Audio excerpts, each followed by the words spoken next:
There are moments in democracy when the streets speak louder than the parliament, when the gap between those in power and the ones who voted for them becomes impossible to ignore. On July 20th, 2026, thousands of Indians decided to gather at Jantar Mantar. They were determined to march towards parliament, demanding accountability for recent paper leaks and the resignation of Education Minister Dharmendra Pradhan.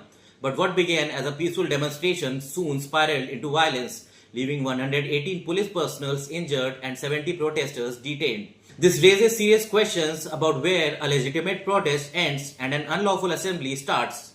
This march had been planned for weeks, and Delhi police had clearly communicated that no permission was granted and prohibitory orders under Section 163 of Bharatiya Nagrik Sanhita were in force across New Delhi district. Yet the protesters gathered anyway, and by the morning, thousands of people had assembled, while the police personnel erected barricades across Parliament Street and Patel Chowk to protect Parliament complex and maintain the public order.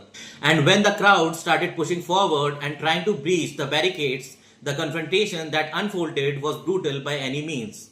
The police used baton charges, tear gas, and water cannons, while the protesters responded with stones and other objects, vandalizing 15 to 20 public vehicles and causing extensive damage to the public property. But in the midst of all this, the government did something significant. They opened a channel for dialogue. The Union Health Minister J.P. Nadda met CJP delegation twice at his residence.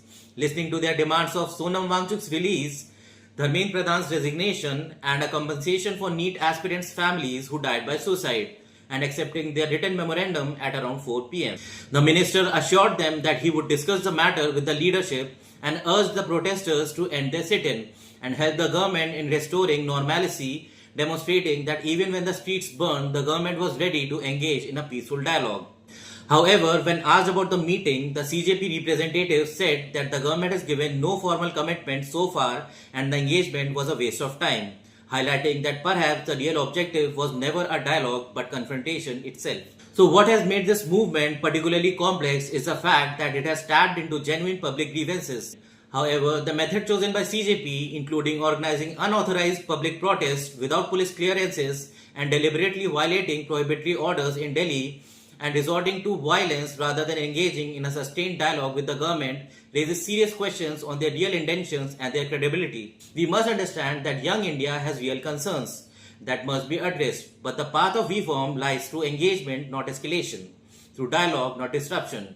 And for the sake of young India, both protesters and government must find a peaceful way to listen to each other.